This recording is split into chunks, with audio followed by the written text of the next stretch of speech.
Good evening, everyone. Welcome to Sioux Valley Energy's 2026 rate webinar. I'm Carrie Vugdeveen, and I will serve as the program's moderator for the evening. Joining us tonight is CEO and General Manager Tim McCarthy, Chief Financial Officer Jason Maxwell, and Vice President of Engineering and Operations Ted Smith. The Sioux Valley Energy Board of Directors recently approved an overall average rate increase of 9.1% to the membership. This number is the average of all rates, so some members will see higher increases and some will see less. Tonight's webinar is really designed to offer an opportunity for members to ask questions and dig a bit deeper into the key factors impacting electric rates. We're also planning to provide information on how electric rates are designed and set. But first, a few housekeeping items. We do encourage you to submit questions, and you can do that by typing your question into the Q&A box. I will then see that question and can direct it to Tim, Jason, or Ted. We are recording this webinar, and it will be available on our website and our YouTube channel for future reference or for members who were not able to attend. Well, to get us started, Tim, we will give you the first question. All right. As I mentioned in my intro, the membership will see an overall rate increase of 9.1%. So what are the main drivers of that increase? Well, Carrie, there's 5 drivers, and they're all tied to the generation level of our power supply chain. The first 4 we've talked about pretty extensively through articles and through other videos that we've had out there, and they are all tied to Basin Electric. The first is just a growth in our traditional load. Traditional load would be our legacy members, which would include residential members, our rural residential members, our commercial and industrial members that have been within the cooperative for a long time. And that group continues to grow, the loads continue to grow. So Basin is going to need more generation as we move forward. And they are going to make a huge investment in that generation. They're going to be investing $11 billion over the next 10 years. The second driver is commodity price variability. Commodity prices, Basin has a lot of subsidiaries that produce commodities, and the markets aren't looking good for the foreseeable future. This impacts fuel cost, it impacts profitability, which again puts upward pressure on rates. The third is an increase in planning reserve margin. The easiest way to explain this is if our members remember back a few years ago, Winter Storm Uri, we had an event one day where we had a very unusual weather pattern, freezing temps all the way from the Canadian border all the way down into Texas. It covered the entire Southwest Power Pool footprint, which is our regional transmission organization. What happened during that day was, simply put, there wasn't enough power to supply all the need, and they had to drop power off their system to keep from burning the grid down, literally keep from burning it down. So a lot of review and a lot of process changes happened since that event. And one of the things that happened was there is now a 35% increase in the planning reserve margin. So the generation that we need to build not only to serve the new load, we have to have 35% above that to satisfy any incidents that may come up, any weather patterns like that. And in the Basin footprint, that's actually 690 megawatts of power that we have to have in reserve to meet those needs. The fourth is just investments in future reliability. Where they do need more generation, they also need to invest in the infrastructure that is aging on their system to make sure that we maintain the reliability we've had in the past. And then the fifth driver is really tied to the Western Area Power Administration, or as a lot of folks refer to it, WAPA. WAPA has been in a situation where they've had drought over the last couple of years. They haven't been able to produce enough energy to fulfill their contractual obligations. So when they don't have enough energy to fulfill those, they have to go to the market and buy power. Power that is obviously much more expensive than if they can produce it themselves. So for the last 2 years, they've had increases. What we're hoping and what we're seeing out of them as we speak to them is that in 2027, it looks like we may see a stabilization at that point. That's good news. It is good news. Just want to remind everyone who is watching online, taking part in the webinar, if you do have questions, there should be a Q&A box either at the top or the side of your screen, and you can ask questions. So go ahead and do that. You just have to type those in. Ted, I do want to follow up with what Tim had just mentioned. He talked about growth and the need for more generation and transmission. Can you talk about what Sioux Valley Energy is experiencing in terms of growth and what we're expecting in the future? Yeah, Carrie, thank you. The Cooperative was created in 1940, and in 1971 we had 43 megawatts of peak load. So you can see that on the attached graph. 1971, 43 megawatts, 43,000 kilowatts. In 2000, almost 78,000 megawatts. In 2025, we're at just over 170,000 kilowatts. And what we are forecasting by 2050 is 341,000 kilowatts. So we are basically doubling in the next 25 years. That's what our forecast is. It has taken us 85-ish years to get to the point where we are now, and it's going to double in the next 25. And this is from our normal members. This is the farm and rural residential, the house in town, the businesses that are your friends and neighbors. And this is not any big data centers. There are none of those built into this. If there were any data centers, they would be totally outside of these numbers. And then if we could talk about the energy, so in 1971, the Cooperative sold 173,000 megawatt hours of electricity. By 2000, that was 380,000. Just short of 1 million in 2025, and 1.9 million by 2050. So again, doubling of our energy sales in the next 25 years. These are big numbers. This is all of the extra electricity that all of your friends and neighbors and everybody out on our lines are using, in addition to the new houses and businesses that we're connecting, again, without any large data centers. All right, thanks, Ted. Another reminder, type your questions in the Q&A box, and we will get those answered. Jason, I want to move to you.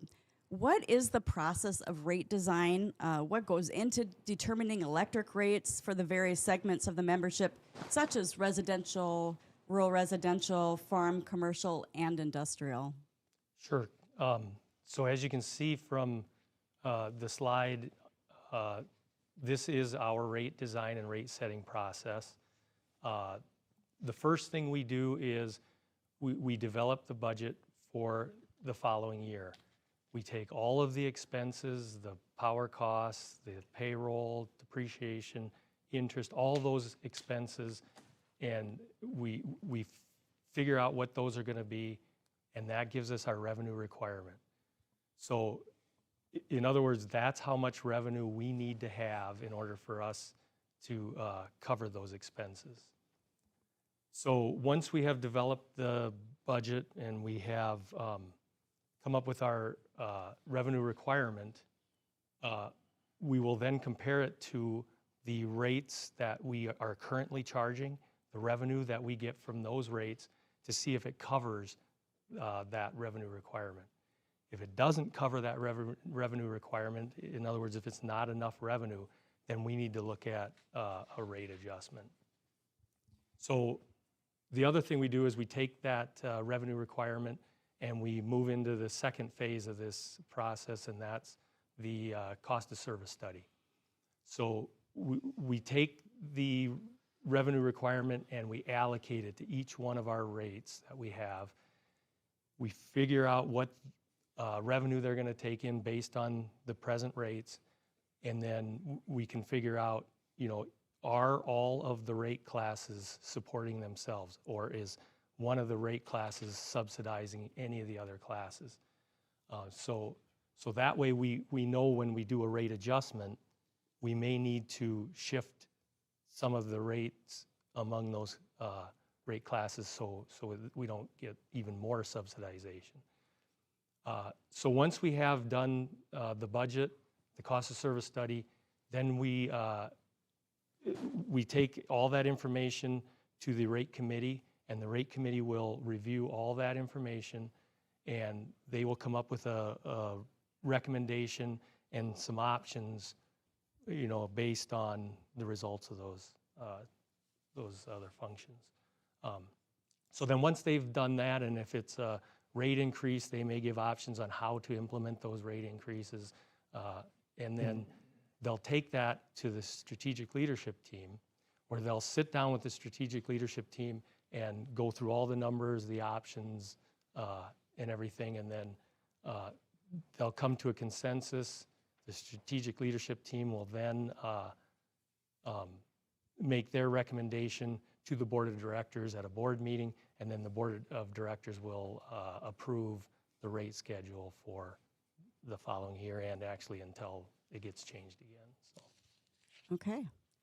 Looks like we have a couple of questions. The first one is, what does Sioux Valley Energy do to keep costs down? Maybe talk a little bit about the makeup of the budget, what that looks like, how much power supply impacts it. Tim, do you want to maybe start with that? Sure, I can talk to that a little bit. And actually, before I get to that, I'd like to expand a little bit upon what Jason said, because what Jason showed you is really the eternal process for Sioux Valley Energy. This is a really long process. If anyone's read articles in the past, you know that we're in a 3-tier system. So we have our generation system, which is Basin and Wapa.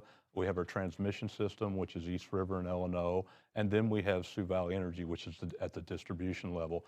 This process actually extends over 5 or 6 months. The first time that we see a look at what potential costs may be the following year is at a midsummer meeting with Basin in July. And they will show us their preliminary forecast for where they think rates are going, what their costs are, and then from there, they will finalize their rates with their board. At that point, those rates come to East River and L&O. They go through an extensive process just like this, determining what are their internal costs, what do they need to operate in the following year. And finally, it reaches us after about approximately 4 months of evaluation for us to go through the same process. So I've had people ask me, well, why can't you tell me in July what my rates are going to be? And this is why. It's actually about a 4 to 5 month process to get to the point where it finally gets down to where we can evaluate what the final numbers are. So it's a pretty extensive process. As far as what we do to hold down, I'm going to use this as an example. When we reached Deadwood, we were pretty shocked this year at our meeting in Deadwood in July. When Basin rolled it out and said we're going to need an 18% increase, the forecast we had going in there was an increase from memory is about 2.7%. And then they said, that things have changed, we're going to need 18%.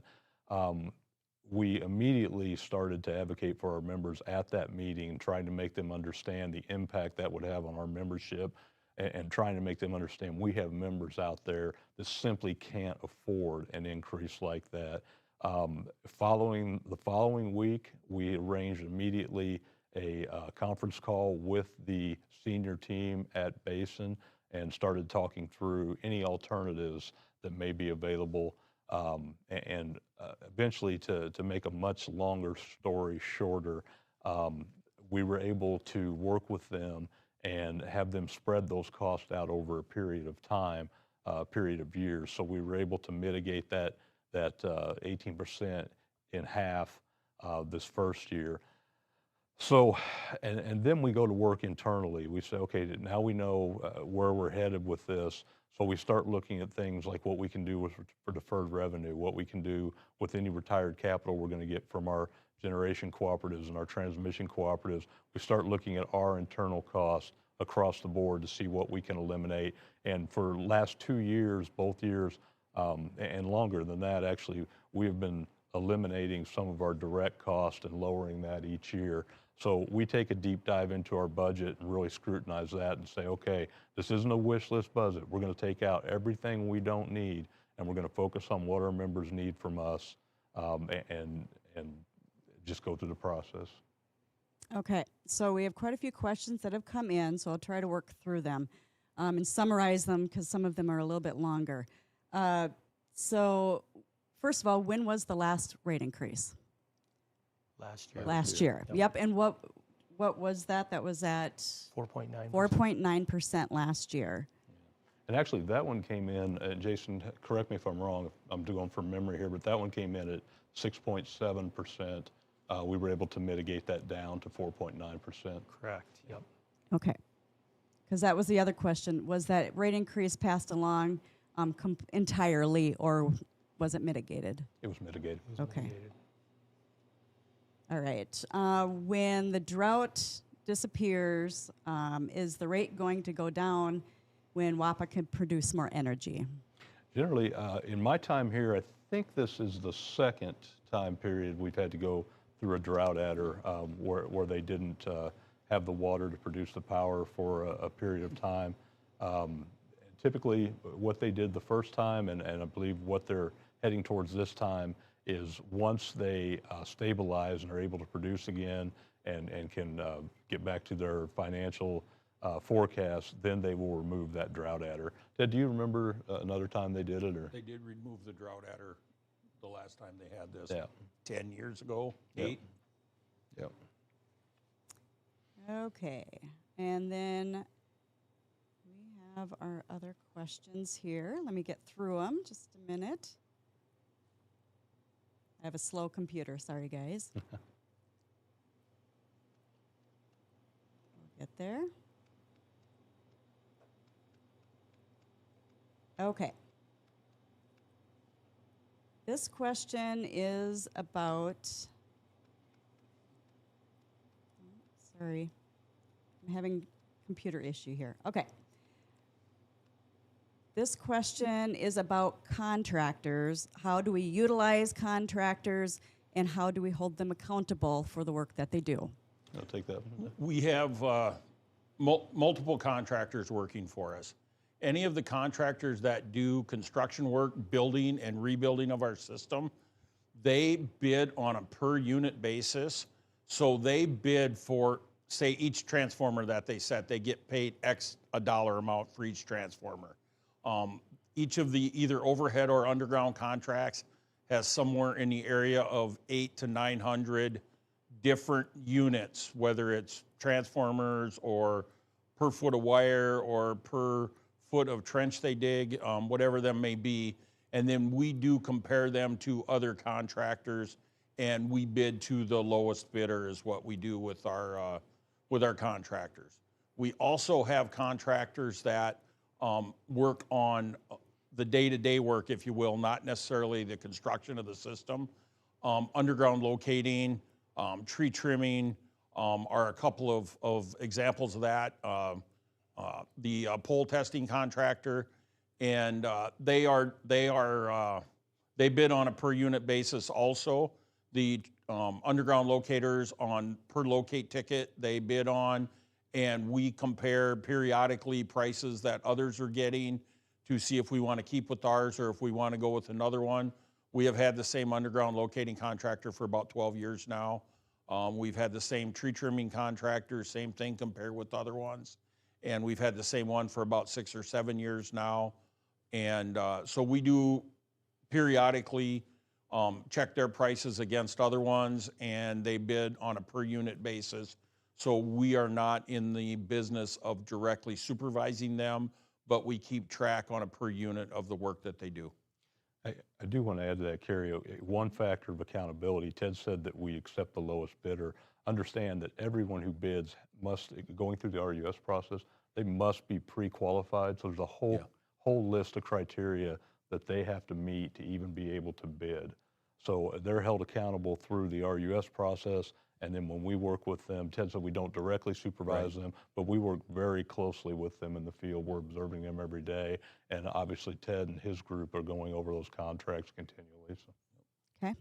Another question here, is the cooperative looking into any renewable energy resources, wind or solar? And I guess a follow-up question that I would have on that is maybe how does that work with our wholesale power supplier? Well, we have all requirements contracts with Basin Electric through East River and Illinois Power Cooperative with WAPA and Basin Electric. So Basin Electric will is looking at wind, solar, all of the above energy strategy. They would plan. They have brought wind, they have brought solar on in the previous few years. Right now, they're planning to build natural gas generation. At some point, I would expect that they will build some nuclear generation, but that's a few years out. So we try to do an all of the above energy strategy with the idea that at any given time, one of those may not be the cheapest option, but when you put them all together, we try to get the most reasonable option for what our energy dollar is purchasing at any point in time. Okay, we have another question from an individual. Demand is doubling, but so is your revenue as you're selling all that extra power. Does that pay for itself? Why do members need to pay more? Well, the main reason why we have to have these rate increases is because power supply is behind that growth. They need to catch up with that growth. They need to build more facilities to generate more power. So, they're going to make, Basin Electric is going to make a big push to build more generation. So they need to raise rates to kind of improve their financial standing so they can borrow the money to build this. Yeah. And so eventually, at some point, that'll be built, they'll have the generation, the load will catch up with that generation, and then you won't, at least the idea is you won't see rate increases for years after that. So let's just mention about that percentage of the budget. Did you say it was 62% for power supply? Yep. So when there's a power supply increase, it impacts rates. Correct. Okay. And Carrie, we're focused on Basin and what they're doing because that is our power supplier. Ted mentioned we have an all requirements contract with them, and obviously we receive a WAPA allocation. I've been asked, are others doing the same thing? And I can't tell you, all across the country that I have knowledge of what everyone's doing as far as rate increases. I can tell you at the distribution level, what I've seen talking to other managers is that most places are going up anywhere from 8 to 15%, not only in the Basin footprint, but there are some too that said, hey, this year we don't have to have an increase because our power supplier isn't in that situation yet. But what's happening across the country, and again, I don't want to take a broad brush and paint everyone this way, but what you're seeing is a huge growth in demand. I mean, a very robust growth pattern across the country, anywhere from, some generation companies only see a 1.5% growth. We're seeing upwards in some of our areas 5-6% growth per year, but you're seeing it everywhere. So at some point, what is happening in the industry is that there's no other way to put it, we're running out of power options, and they're going to have to be building generations. If you just look at what's going on across the industry, people ask me all the time, what about nuclear? What about coal? What about wind? What about solar? And the answer is yes to all of it. And you've got people in varying parts of the country looking at generation projects in all of those categories. Basin takes a very, very diverse approach to their power generation portfolio, which is good because you want that all the above approach, because at any given time, and we could get into a long, very detailed discussion on electricity markets, which I don't think anybody wants to do. But I mean, at any given time, in a week, in a day, in an hour, one generation source, coal might be cheaper this hour. The next hour, it might be wind. The next hour, it might be solar. The next hour, it might be another option. So you are really better off to have that very diversified generation portfolio, so that really what you're trying to do is every hour hit the low point in the market.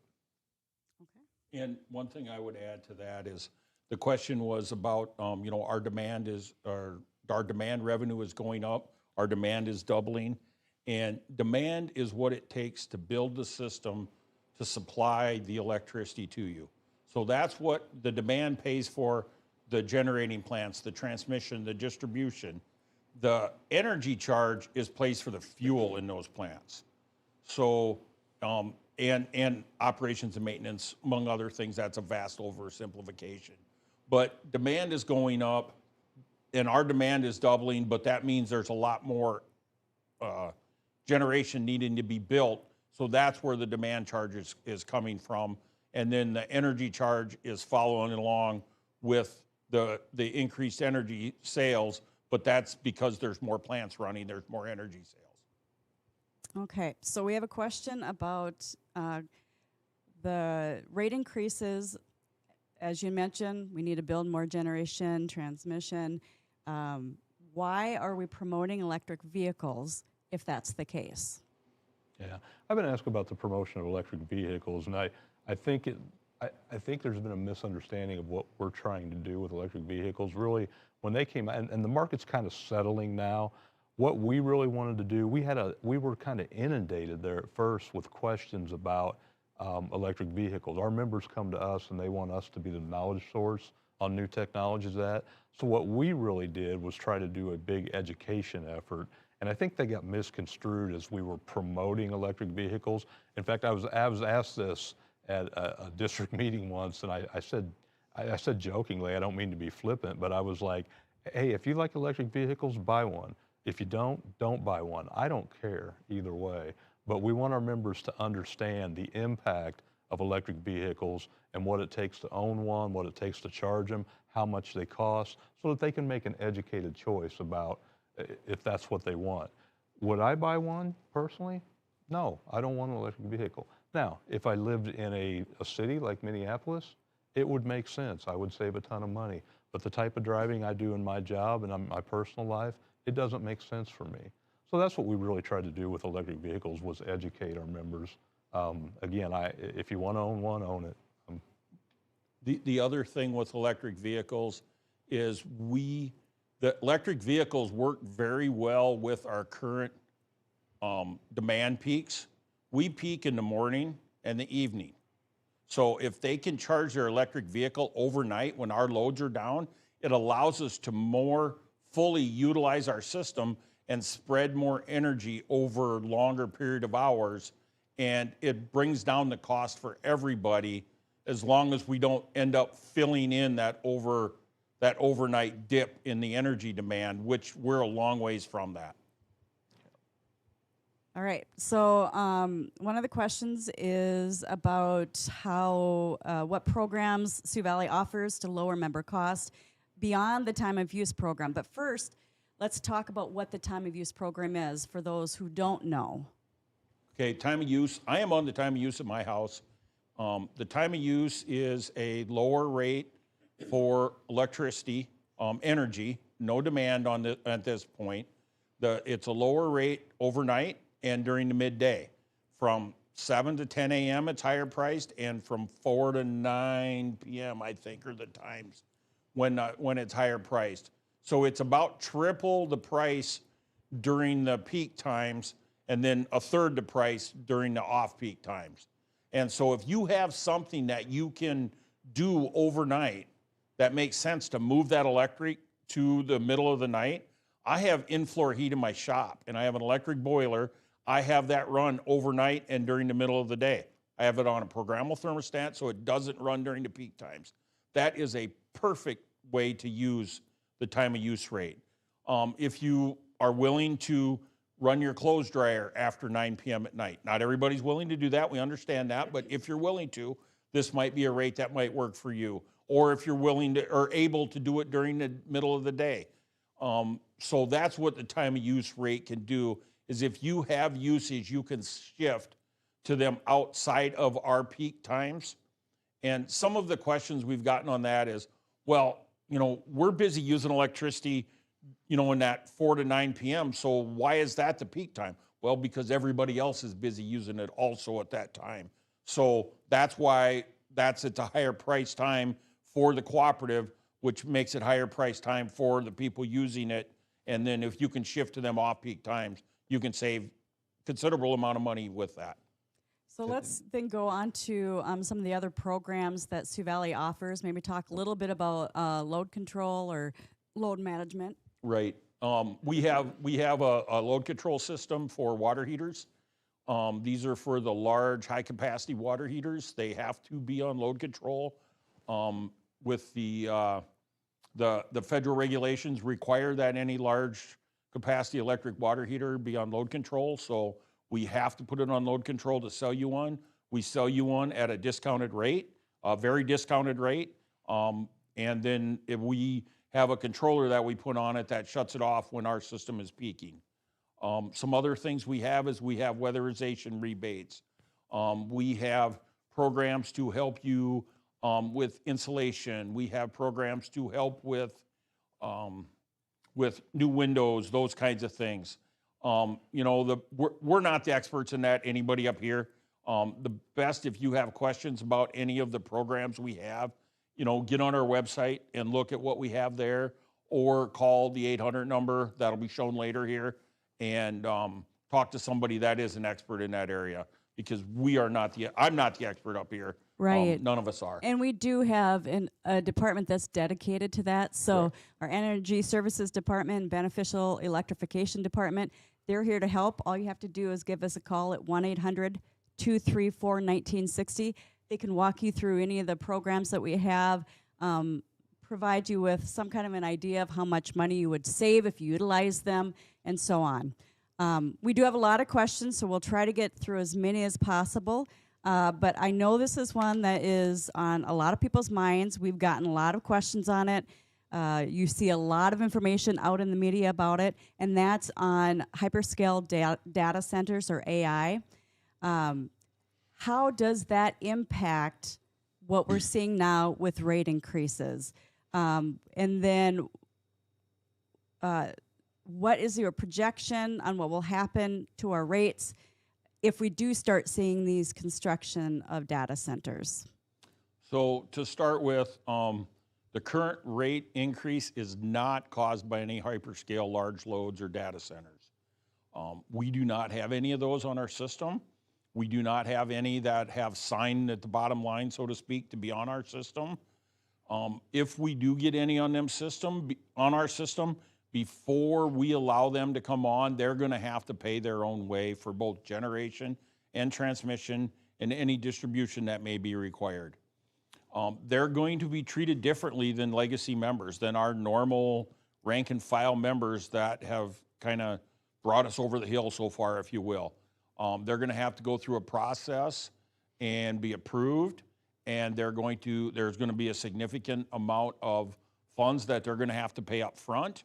And it's going to require some contracts that are going to be some pretty in-depth contracts.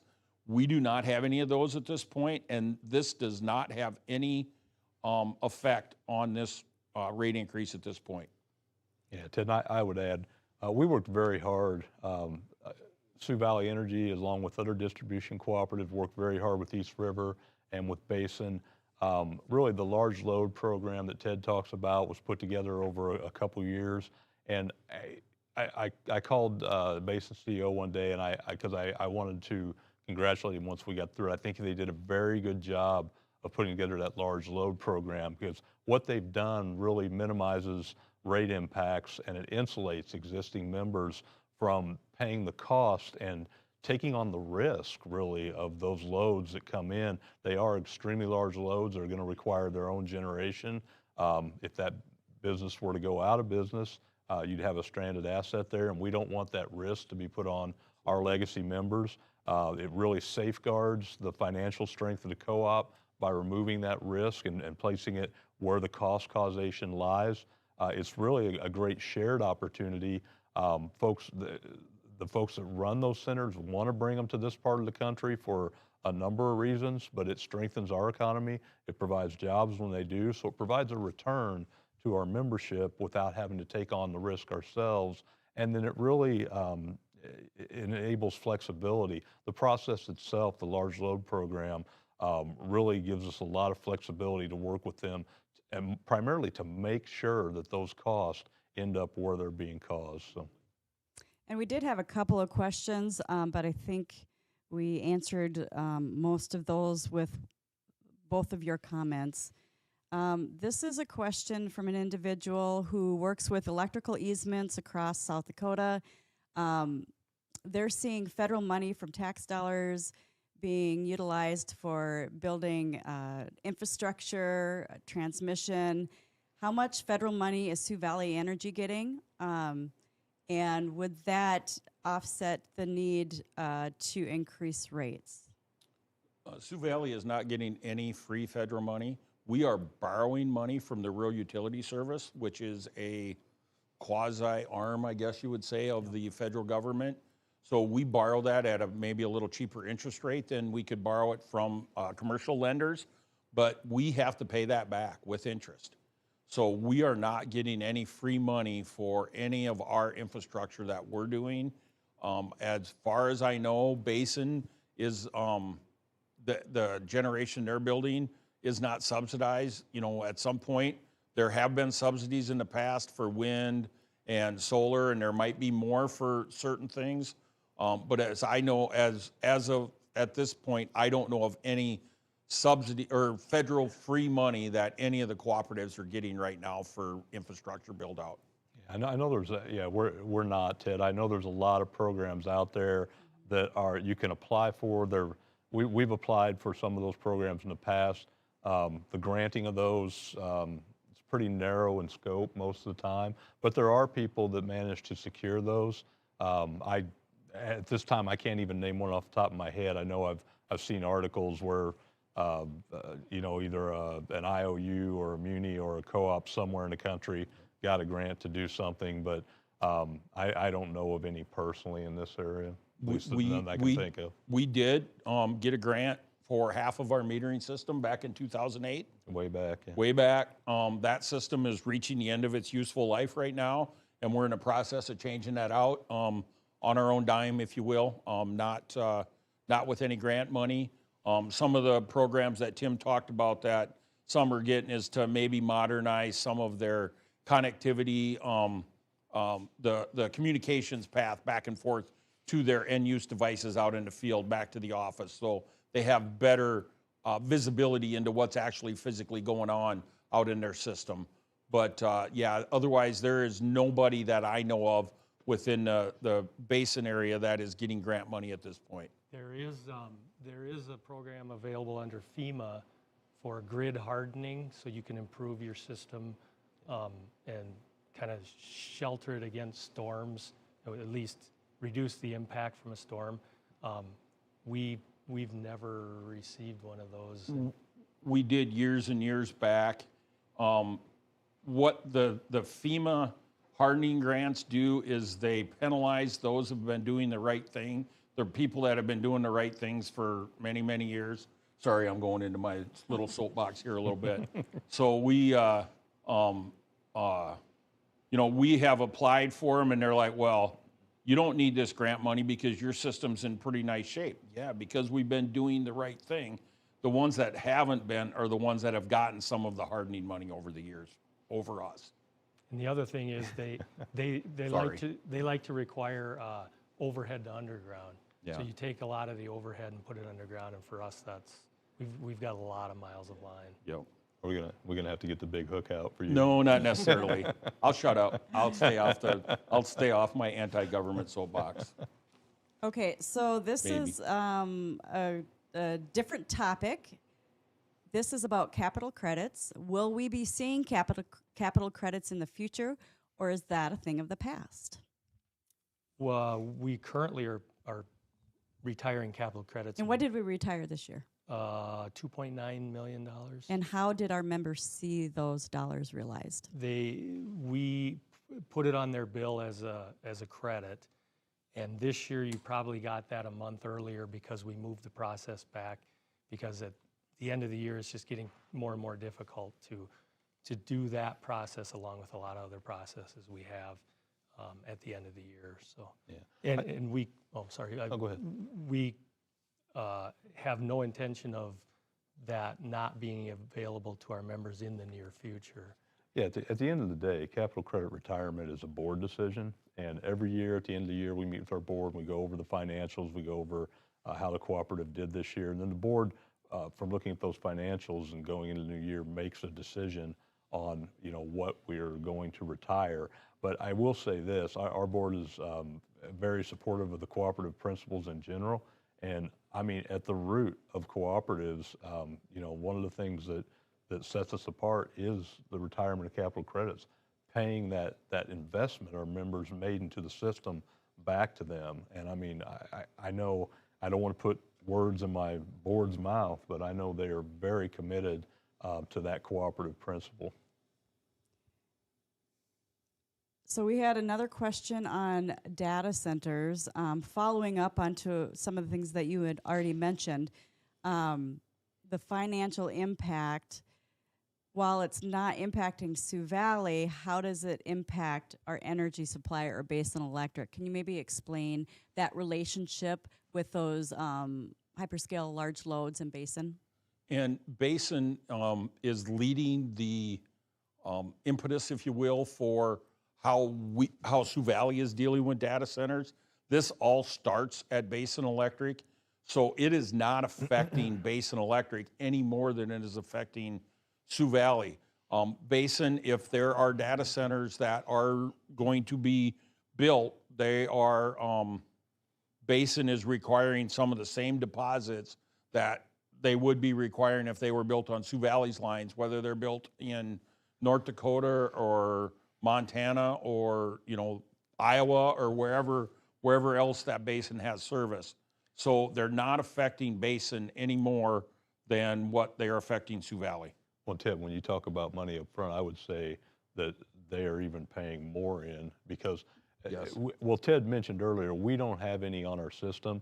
We have had a ton of inquiries. Yes. You know, I want to be totally transparent about that. We've had a lot of inquiries, but as part of the large load program we talked about earlier, even the engineering studies, the viability Yes. studies, the environmental studies, everything that comes along with that, that is not going to be absorbed by our membership. Right. They are going to pay the money up front to have those studies done. Yep. And quite frankly, that's how you separate the real entities from the dreamers and the shoppers. Yep. If they start writing those checks to do those studies, then you know, okay, this might be a real opportunity that's coming.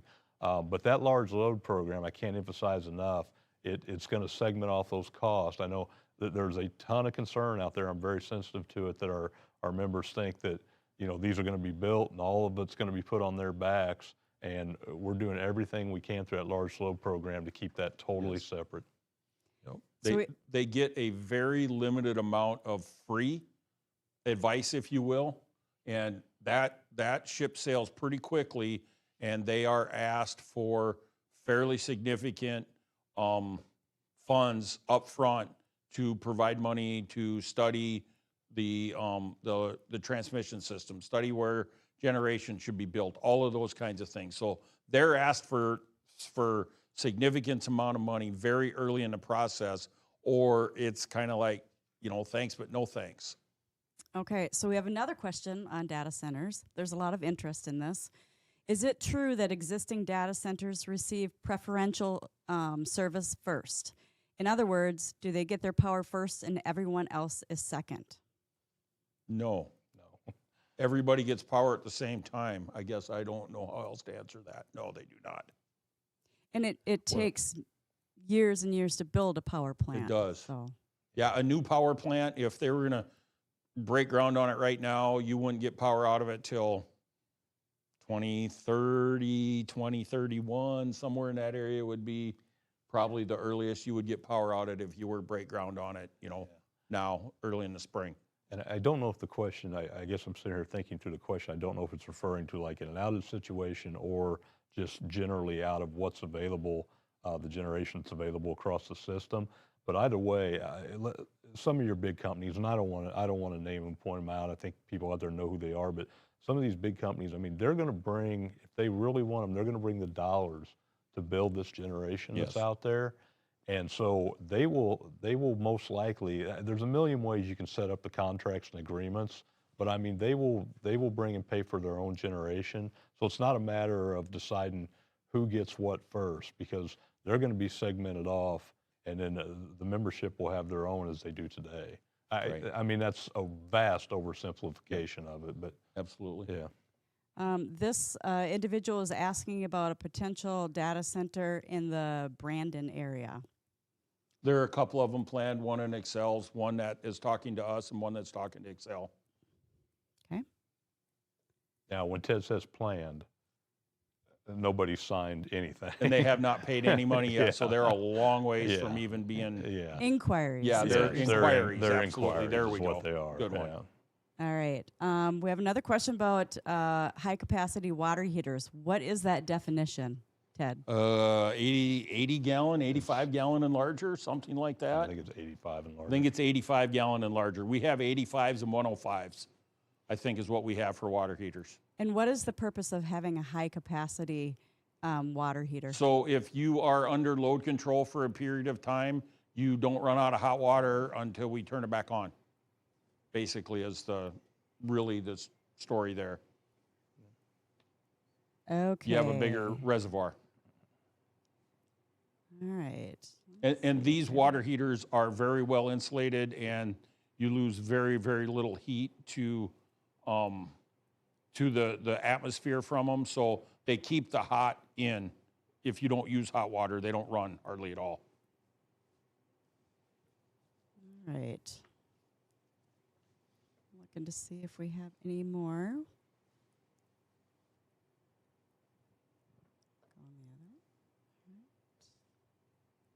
We're just looking to see if there's more questions.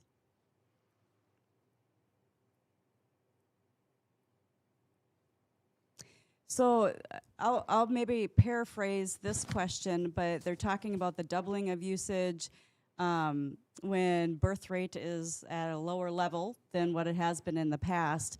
Ted, can you talk a little bit about maybe the differences in what we saw in electrical usage in the past versus now?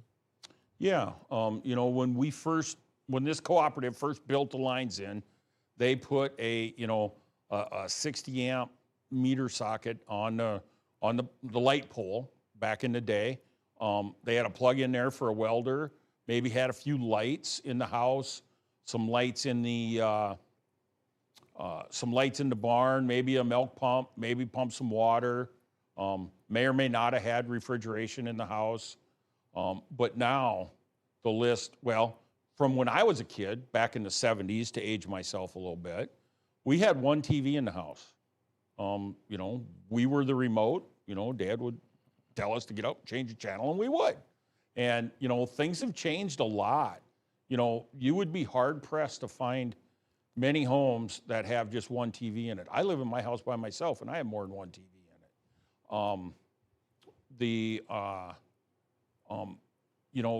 it. 60 amp electric service is just, we don't even put them in anymore. We very, very seldom even put 100 amp electric service in.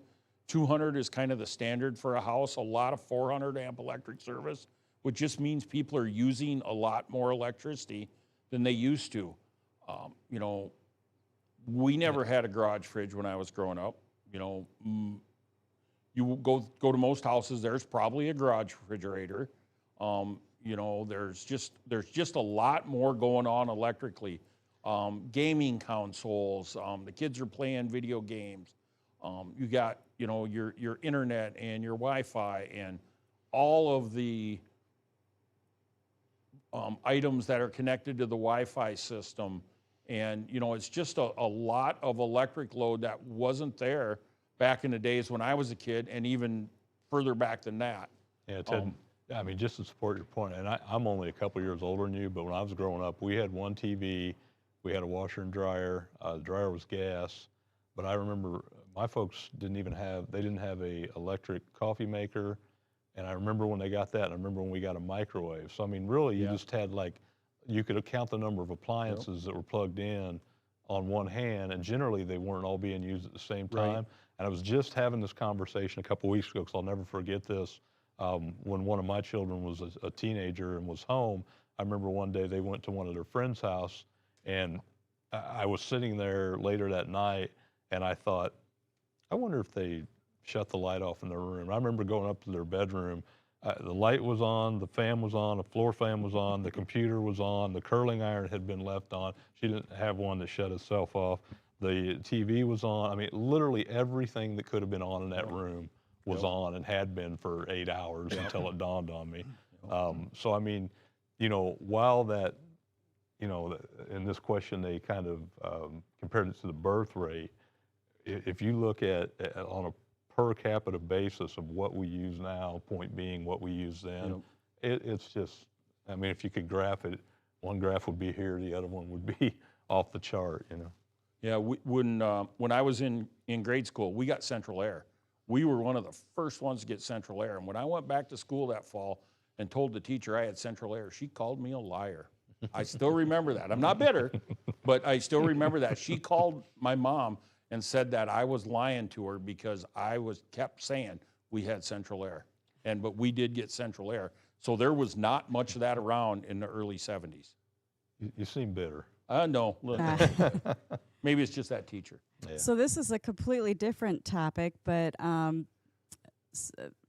in the past, probably in the last 15, 20 years, Sioux Valley at one time sold electric garage heaters. This person understands that, but are there any other good options for electric garage heaters? Not really. No. Okay. No, the ones that we sold. You're not much help. If you're wanting to heat your garage with electricity, that's probably the best way to do it. Or a propane furnaces, or natural gas, depending on where you live. Them are your options for heating your garage at this point. I did have a question. This person joined a few minutes late. They want to know if this will be recorded and be available on the website. Yes, it will be, or it is being recorded and is going to be available on the website and our YouTube channel. So we will make sure that we get that put up. I believe it might even be live right now, streaming on the website. So, but yes, you should be able to go back and watch it, barring any technology issues. But we believe that it should be up and running as quickly as we can get it up there.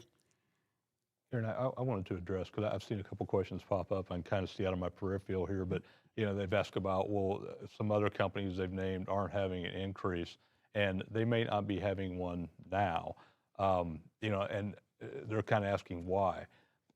My first answer is, I don't know, because I don't have access to their cost structures, I don't have access to the contracts, I don't know what their load is compared to how much generation they have available to them.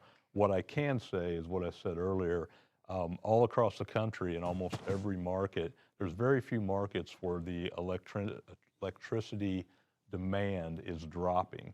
And as much as we try to get more and more efficient, the demand seems to just keep growing. I'm not saying there's no markets, there are some, but they're very few and far between.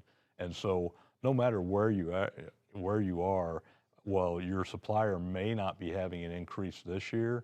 If they're growing, there's going to come a time when they have to, because this country, there's no other way to put it, and I'm not trying to be overly dramatic, but at the growth we're seeing, with the technology we're seeing out there, and it continues to just kind of come on exponentially, we're going to run out of energy if we don't build more generation. And again, not trying to be dramatic, it's just a mathematical fact.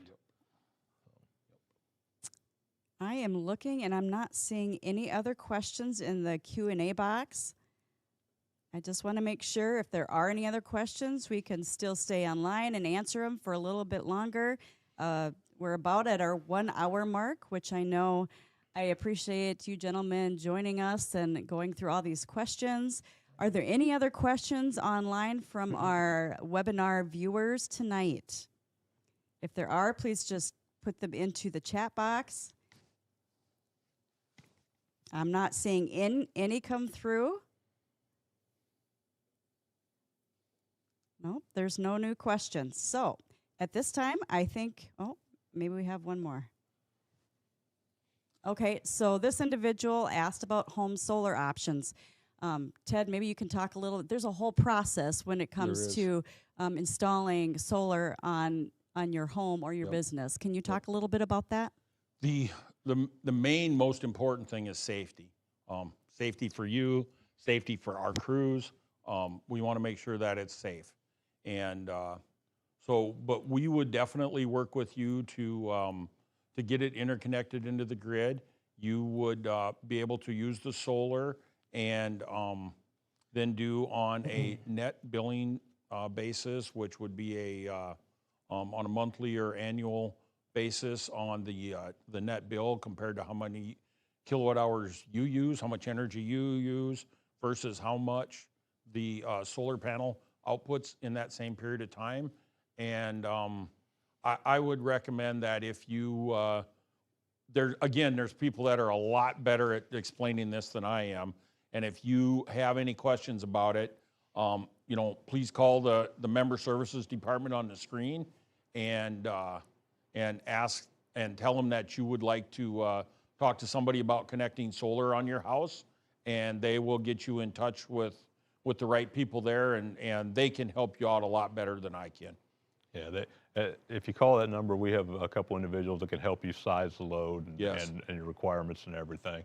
Again, we're Absolutely. definitely not the experts in that area, but we Yep. have folks on staff that can help you do that. The only other comment I see on here is thanking us for our time and be thoughtful about controlling and reducing cost. So, all right. It looks as though that is all we have for, we have one more question that's come through that I don't see yet.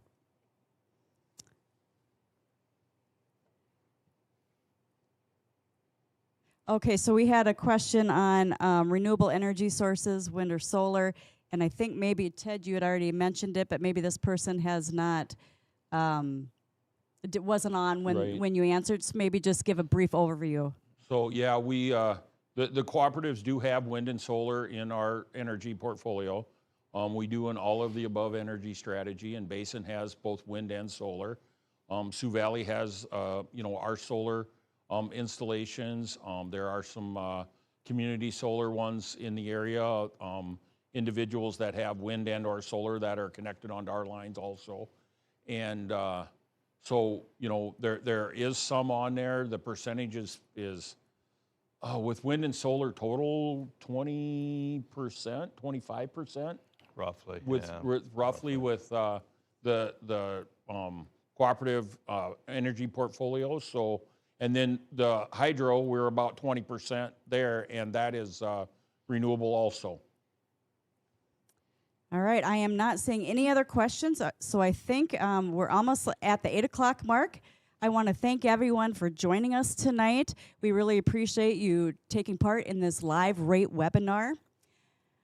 If you do have any additional questions, we do encourage you to give our member services team a call, and that number is 1-877-511-8062. That's 877-511-8062, and that will get you directly to our member services department. We do encourage you to call during business hours.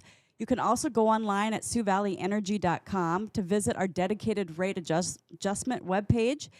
On there, you'll find an online calculator to estimate what you'll pay when the new rate takes effect. You can also learn how to save energy in your home, because we had a lot of questions like that tonight. And you will also find a list of assistance agencies that may be able to help you if you're struggling to pay your electric bill. Thanks again for joining us tonight, and we hope to see you at our upcoming district meetings this winter.